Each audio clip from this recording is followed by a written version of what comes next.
नमस्कार दोस्तों, स्वागत है आप सबका एक बार फिर यूपीपीएससी वाला पर। उत्तर प्रदेश लोक सेवा आयोग की प्रारंभ की परीक्षा 27 अक्टूबर 2024 को आयोजित होने वाली है और उसके लिए लगभग अब हमारे पास में 30 दिन है, यानी कि लास्ट 30 डेज। आपने चक दे इंडिया मूवी को देखा होगा।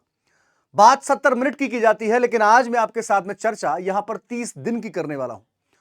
इन 30 दिनों में किस तरीके से आप तैयारी करके और इस बार का जो प्रीलिम्स का एग्जाम है उसको आप क्रैक कर सकते हैं।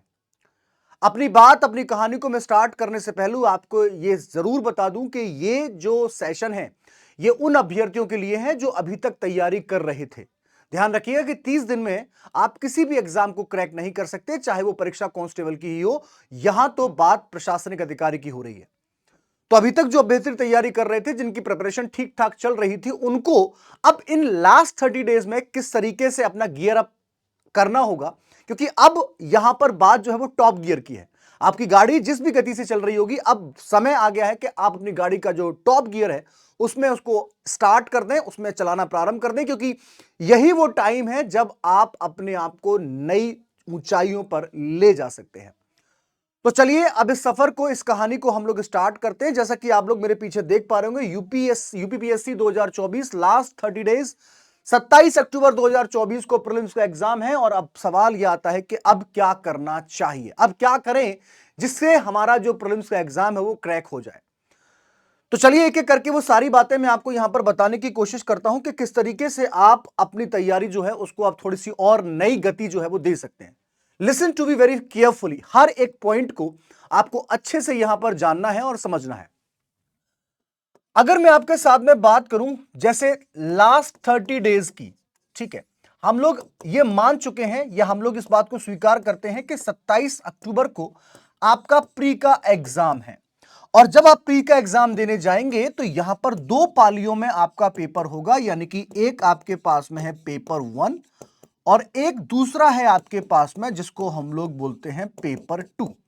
पेपर 1 जो है इसको हम लोग काउंट करते हैं जीएस के तरीके से, और पेपर 2 जो है इसको हम लोग बोलते हैं यहां पर सीसेट, यानी कि सिविल सर्विसेज एप्टीट्यूड टेस्ट।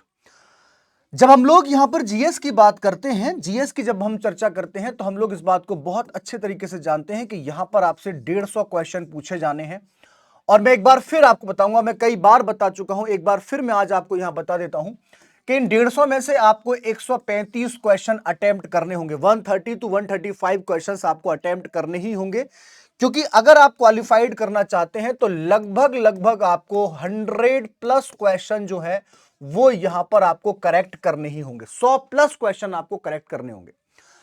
अब अगर जीएस के पेपर की बात की जाए तो यहां पर आपसे कई सारे सब्जेक्ट पूछे जाते हैं, जैसे कि हम लोग बात करते हैं हिस्ट्री की, उसके बाद में आपसे पूछा जाता है पॉलिटी, जियोग्राफी भी है, यहां पर इकोनॉमी भी है, इसके साथ साथ में इन्वायरमेंट भी है, इसके साथ साथ में आपसे साइंस और साइंस टैग जो है वो भी आपसे पूछा जाता है, करंट अफेयर भी आपसे पूछा जाएगा, इसके साथ साथ में आपसे यूपी स्पेशल जो है वो भी पूछा जाएगा। और फिर हम लोग बात करते हैं यहां पर मिसलेनियस की, यानी कि यहां से बहुत सारे सेक्शन से आपसे सवाल जो है वो पूछे जाएंगे। अब थोड़ा सा साइंटिफिक मैं आपको यहां पर एक आइडिया देता हूं। देखिए, जब हम लोग बात करते हैं 1 2 3 4 5 6 7 8 9 और एक टॉपिक और मान लो स्पेशल, किसी भी चीज को हम लोग यहां पर शामिल कर लेते हैं, तो टोटल हमारे पास में मान लेते हैं कि 10 जो है, जैसे कि 10वां जो मैं मान लेता हूं यहां पर गवर्नमेंट स्कीम जो होता है उसको मैं यहां पर शामिल कर लेता हूं। टोटल 10 आपके पास में टॉपिक है, 150 आपके पास में क्वेश्चंस हैं, यानी कि अगर हमारे पास में देखा जाए तो 15 क्वेश्चन जो हैं वो एक टॉपिक से, यानी कि एक किसी सब्जेक्ट से आपके पास में एग्जाम में पूछे जाएंगे। और अब 30 दिन के अंदर अगर आप ये सोच रहे हैं कि आप सारे सब्जेक्ट को यहां पर कवर कर लेंगे, तो ये तो मुझे लगता है कि उतना ज्यादा संभव या पॉसिबल नहीं, साइंटिफिकली तो पॉसिबल नहीं है, क्योंकि वी आर ह्यूमन। और इन 30 दिनों में भी कई बार ऐसा समय आएगा जब आपका मन जो है वो बिल्कुल ऊब चुका होगा, अपने आप को आप जबरदस्ती लगे होंगे कि नहीं यार मुझे पढ़ना है, मेरा एग्जाम है, मुझे क्वालिफाइड करना है, मुझे सपने पूरे करने हैं। तो मैं आपको बता दूं कि 15 क्वेश्चन हम लोग यहां पर एक आइडिया जो है वो मान रहे हैं, ठीक है, क्लियर है। लेकिन दूसरी बात यहां पर यह भी है कि कुछ ऐसे सब्जेक्ट यहां पर आपके होंगे, कुछ ऐसे यहां पर इनमें से टॉपिक्स होंगे जो आपके कवर हो चुके होंगे, ऐसा मैं यहां पर मानता हूं, क्योंकि आप लोग पूरी शिद्दत के साथ में साल भर से तैयारी जो है कर रहे हो। कुछ ऐसे अभ्यर्थी भी हैं जो पिछली बार कुछ नंबर से ही रह गए थे, उनकी भी तैयारी अच्छी खासी होगी ही होगी। तो मैं आज आपके सामने यह बताने आया हूं कि मैं इन सारे सब्जेक्ट को अगर मैं यहां पर कवर कर रहा होता तो मैं ये देखता कि इसमें से कौन सा ऐसा सब्जेक्ट है जो मेरा लगभग कवर है। लगभग कवर का मतलब होता है कि मैं यहां पर 80 to 90% डेटा जो है उसको मैं कवर कर चुका हूं, कुछ 10-20% है उसको मैं यहां पर छोड़ सकता हूं। ध्यान रखिएगा, बहुत शिद्दत के साथ में सारी बातों को सुनिएगा, और जब भी आप अपनी प्रतिक्रिया दें तो पूरे पूरे सेशन को सोचने के और समझने के बाद ही अपनी प्रतिक्रिया दीजिएगा मुझे। ये मैंने आपको बता दिया है कि भैया आपके पास में 10 हैं। अब मेरी बात को जरा समझने की कोशिश कीजिएगा। मैंने जहां तक ऑब्जर्व किया पिछले 10 साल के पीवाईक्यूज मैंने आपके सामने यूट्यूब पर अवेलेबल किए, और उनमें मैंने आपके साथ में बात करी थी जियोग्राफी की, यानी कि भूगोल की। जियोग्राफी की जब मैंने आपके साथ में यहां पर चर्चा करी तो हम लोगों ने यह देखा कि जियोग्राफी से 20 से लेके 25 सवाल, अगर मैं इसमें इन्वायरमेंट भी यहां पर शामिल कर लेता हूं तो लगभग 30 सवाल जो हैं वो आपसे इन दोनों सेक्शन से पूछे जाते हैं। ये मैंने पीवाईक्यूज कराए थे। उसके बाद मैंने दूसरा सेशन लेके आया और उसमें मैंने आपसे बात करी थी पिछले 5 साल में जो बोल सकते हैं कि क्वेश्चन पूछने का पैटर्न जो था, किस सब्जेक्ट से कितने सवाल पूछे गए, तो वहां पर मुझे थोड़ा सा आश्चर्य हुआ। क्यों? क्योंकि अगर मैं आपके साथ बात करूं यहां पर हिस्ट्री की, मैं आपसे बात करूं यहां पर पॉलिटी की, मैं आपसे यहां पर बात करूं जियोग्राफी की, और मैं आपके साथ में यहां पर बात करता हूं करंट अफेयर की, इन 4 सेक्शन से आपसे जो सवाल पूछे गए उन सवालों की संख्या जो थी वो एवरेज अगर मैं लेके चलूं तो 90 थी। 90 क्वेश्चन जो थे वो इन 4 सवालों से ही, इन 4 सब्जेक्ट से ही पूछे गए थे, जिसमें से सबसे बड़ा इंपॉर्टेंट रोल जो था वो था यहां पर करंट अफेयर का। हर साल एक एवरेज लिया जाए तो 30 क्वेश्चन आपसे करंट अफेयर से पूछे गए। ज्योग्राफी की अगर मैं आपसे बात करूं तो यहां पर हर बार लगभग 20 से लेकर 25 का एवरेज मैं आपके सामने रखता हूं। पॉलिटी की बात कर लूं तो 15 से लेकर 20 सवाल हर वर्ष पूछे गए हैं, और इसी तरीके से अगर मैं हिस्ट्री की बात कर लूं तो वही 20 से लेकर 25 सवाल जो है वो आपसे यहां पर पूछे गए हैं। तो एक एवरेज हमारे सामने आता है, लगभग 90 क्वेश्चन जो है वो इन्हीं 4 से ही पूछा गया है। यानी कि अगर अब आपको यह पता चल गया होगा कि अगर आप एग्जाम को क्वालिफाइड करना चाहते हैं और अगर आयोग की मंशा नहीं बदलती है तो मैं आपको सजेस्ट करता हूं कि आप इन 4 सब्जेक्ट को, current affair, history, polity, geography, इनको अच्छे से अभी से तैयार कर लीजिए। अभी से आपको तैयार करना है। अब सवाल यह आता है कि ठीक है सर, आपने हिस्ट्री की बात कर ली, पॉलिटी की बात कर ली, ज्योग्राफी की बात कर ली, और इसके साथ साथ में आपने करंट अफेयर की बात कर ली है, तो क्या मुझे साइंस टेक नहीं पढ़ना है?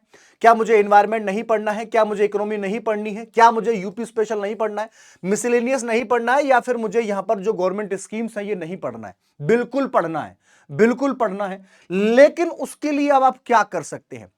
ध्यान रखिएगा, जैसे मैं आपके साथ बात करता हूं यहां पर इकोनॉमी की, या मैं आपसे बात करूं यहां पर एनवायरनमेंट की, या मैं आपसे बात करूं यहां पर साइंस टेक की, या मैं आपसे बात करूं यहां पर यूपी स्पेशल की, या फिर मैं आपसे बात करता हूं यहां पर मिसलेनियस की, तो ये जितने भी सेक्शन है यहां पर अब ज्यादा से ज्यादा आप लोग एमसीक्यूज लगाएं।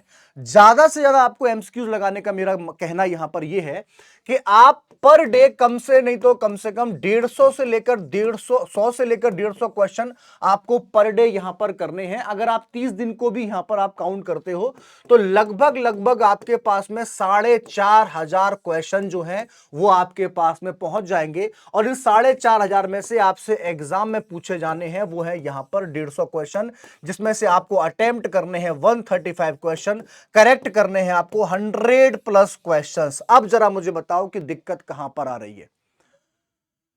इन सब सारे जितने भी एनवायरमेंट में मैं आपको बता दूं ओजोन से सवाल पूछा जाएगा, जो इंटरनेशनल जो समिट हुए हैं पर्यावरण को लेकर, अर्थ समिट की बात कर ले, स्टॉकहोम की बात कर ले, या फिर हम लोग क्योटो प्रोटोकॉल की बात कर ले, मॉन्ट्रियल प्रोटोकॉल की बात कर ले, यहां से सवाल आपसे पूछा जाएगा। साइंस टेक की हम यहां पर बात कर ले, आप बायोलॉजी जो होता है उसको अच्छे से स्ट्रॉन्ग करें, वहां से सवाल पूछा जाएगा। और केमिस्ट्री और फिजिक्स जो है उसके भी आप लोग जो प्रैक्टिकल क्वेश्चन होते हैं उनको आप फॉलो करें। यूपी स्पेशल के लिए मैंने यह देखा कि हर बार 3 से लेकर 4 सवाल पूछे गए। हो सकता है कि इस बार थोड़ा सा यहां पर उठापटक हो जाए, कुछ क्वेश्चंस का जो स्तर है या फिर जो प्रश्नों का बोल सकते नंबर जो है वो इंक्रीज हो जाए तो आप लोग एमसीक्यू कर रहे होंगे, वहां से आपसे ये बन जाएगा, ठीक है। और इसके साथ साथ में मिसलेनियस, कौन सा दिन कब मनाया जाता है, कौन सबसे पहले थे, कौन सबसे बाद में थे, लूसेंट वाला जो फैक्चुअल डेटा होता है लास्ट में 10 नंबर का जो विविध होता है, उसको एक बार यहां पर फटाफट से आप लोग देख लेंगे। अगर आपके पास में एमसीक्यूज हैं तो बहुत अच्छी बात है। क्लियर है। ये जो 4 सेक्शन है इनके लिए मैं आपको फिर बता दूं, आप लोग कहीं मत जाइए। मैं आपसे एनसीईआरटी की बात करता था, बिल्कुल सही, मैंने आपसे कई बार बोला है, लेकिन अब आपको यहां पर 2 चीजें फॉलो करनी है, और वो है यहां पर ल्यूसेंट। ल्यूसेंट का जो फैक्चुअल ज्योग्राफी है ना, ऐसा नहीं है कि केवल उसमें फैक्ट ही है, बहुत सारी चीजों को सिखाया भी जाता है। तो ल्यूसेंट का जो ज्योग्राफी वाला पार्ट है, हिस्ट्री वाला पार्ट है ना, पॉलिटी वाला पार्ट है, उसको आप लोग करिए। और उसके साथ साथ में जो घटना चक्र के पीवाईक्यूज हैं, घटना चक्र के जो पीवाईक्यूज हैं, उनको सबको सॉल्व कर लीजिए। इतना भी आप कर लेंगे तो मुझे लगता है कि आपका एग्जाम जो है वो इस बार क्लियर होने वाला है। इस बार आपका एग्जाम जो है वो क्रैक होने वाला है। इतनी बातें आप लोग जान जाइए। और सुनिए जरा, सबसे इंपॉर्टेंट बात, जब भी आप लोग इन क्वेश्चंस को यहां पर सॉल्व कर रहे हैं, जब भी इन क्वेश्चंस को आप सॉल्व कर, अब जैसे मान लीजिए आपसे पूछा जाए कि बताइए भारत के राष्ट्रपति का जो उल्लेख है वो किस अनुच्छेद में किया गया है, तो वहां पर 52 आर्टिकल 52 है, वहां पर इसका जिक्र किया गया है। बहुत अच्छी बात है, मान लेते हैं इस बात को। लेकिन इंपॉर्टेंट बात यह है, महत्वपूर्ण बात यह है कि आपसे पूछा जाए कि उसके लिए क्या क्या क्वालिफिकेशंस है, वहां पर दिक्कत हो जाती है। तो जब आप पढ़ रहे हैं तो ध्यान रखिएगा कि उन सारी चीजों का एक शॉर्ट नोट्स जरूर यहां पर बनाते हुए चले। उतना ही बनाना है, आपको लिखने मत बैठ जाना आप रामायण। अब आपको अकबरनामा लिखने का टाइम बिल्कुल नहीं है, अब हुमायूं नामा लिखने का बिल्कुल भी आपके पास में टाइम नहीं है। शॉर्ट नोट्स बनाइए, वहां पर इतना कि बस आपको समझ में आ जाए। मतलब पूरी पॉलिटी जो है वो आपकी 10 से लेके 15 पेजों में हो जाए। पूरी ज्योग्राफी जो है, फिजिकल ज्योग्राफी और इंडियन ज्योग्राफी, दो 10 से लेके 15 पेजों में हो जाए। इसी तरीके से आपकी हिस्ट्री जो है वो 20 से लेके 25 पेजों तक हो जानी चाहिए। और करंट अफेयर आपको करना ही होगा। करंट अफेयर के लिए मैक्सिमम आप लोग जो प्रैक्टिस क्वेश्चंस हैं उसको आप फॉलो करें। जो मैगजीन्स हैं, प्रतियोगिता दर्पण का अगर 6 महीने का एडिशन आ गया हो उसको एक बार देख लो, उसको फटाफट से आगे से लेके पीछे तक, पीछे से लेके आगे तक जल्दी से देख लीजिए। नियुक्तियों को जरूर देखिएगा, जो समिट हुई है उनको जरूर देखिएगा, और जो अवार्ड्स मिले हैं उनको जरूर देखिएगा। यहां से सवाल आपसे पूछा जाएगा। तो ये 4-5 चीजें जो हैं इन 30 दिनों में आप फॉलो कीजिए। और ध्यान रखिएगा कि ये वो टाइम है जब अब आपको, मैंने पहले का आपको स्टार्टिंग बताया था कि अब आपको अपनी गाड़ी में टॉप गियर जो है वो लगा देना है। तो ध्यान रखिएगा बेटो, अब आपको यहां पर 8 से लेके 10 घंटे, 10 घंटे मिनिमम आपको यहां पर देने ही है। 10 आवर्स जो है वो अब आपको देने हैं, इससे कम पर अब कोई समझौता नहीं होगा। 10 घंटे एक सिटिंग, मतलब एक जगह आपको देने ही देने हैं। और अगर छोटी सी मेरी सलाह मानो, छोटी सी अगर सलाह मानो, तो डेली एक एफएलटी देना स्टार्ट कर दो। डेली एक एफएलटी देना स्टार्ट कर दो, फुल लेंथ टेस्ट दो। 2 घंटे, 2 घंटे अपने आप को यहां पर इसके लिए दे दो। और ध्यान रखना, हो सकता है कि आपको लगे कि यहां पर नंबर कम आ रहे हैं तो आप डिमोटिवेट हो जाए, बिल्कुल नहीं होना है। जो जहां नंबर कम आए हैं, जिस सेक्शन पर नंबर कम आए, अच्छा हुआ कि आपको पहले पता चल गया। अभी भी आपके पास में टाइम है, जो सेक्शन आपका कमजोर है उस पर क्या लगा दो, एकदम दम लगा दो कि भाई ये सेक्शन मेरा कमजोर है, मैं इस पर क्या कर दूंगा, मैं इसको पूरा कंप्लीट कर लूंगा। बस ये सारी चीजें बेटा आप फॉलो कर लो। इस बार आपका प्रीलिम्स का एग्जाम जो है वो क्लियर होने वाला है। अगर कोई दिक्कत आती है, अगर कोई परेशानी आती है, किसी प्रकार का डाउट आ रहा है, तो आप लोग मेरे टेलीग्राम पर जुड़ सकते हैं। आप लोग सर्च कर सकते हैं दीपेश सर पीडब्ल्यू, ठीक है। दीपेश सर पीडब्ल्यू आप सर्च करेंगे, वहां पर मैं आपको मिल जाऊंगा। किसी भी प्रकार का आप डिमोटिवेशन फील कर रहे हैं, या फिर आपका मन नहीं लग रहा है, या समझ में नहीं आ रहा है क्या करें क्या ना करें, वो सारे सवालों के जवाब आप लोग मेरे से यहां पर इस टेलीग्राम पर पूछ सकते हैं। दिमाग में बिल्कुल भी आपको बर्डन जो है वो नहीं रखना है। शिद्दत के साथ में, प्यार के साथ में, शालीनता के साथ में अपनी पढ़ाई जो है उसको बस आप लोग करते रहिए। बस मैं ये इतना सा आपसे यहां पर आज कहना चाहता हूं। मुझे लगता है कि यहां तक की सारी बातें आपको अच्छे समझ में आ गई होंगी। अगर इसके अलावा भी अगर आपका कोई क्वेश्चन है, कोई डाउट है, कोई क्वेरी है, तो आप लोग कमेंट सेक्शन में लिख दीजिए। मैं जरूर समय मिलते ही उस पर प्रतिक्रिया जो लेकर आपके सामने प्रस्तुत हो जाऊंगा। तो इसी बात के साथ में मैं लेता हूं यहां पर विदा। बाकी सारी बातें करेंगे हम लोग अगले सेशन में। तब तक आप लोग पढ़ते रहिए, बढ़ते रहिए, और अपने सपनों को पूरा करने के लिए लड़ते रहिए। Thank you so much guys for love and support. Keep learning with me and stay tuned with us. Thanks for watching UPPSC वाला। भारत माता की जय।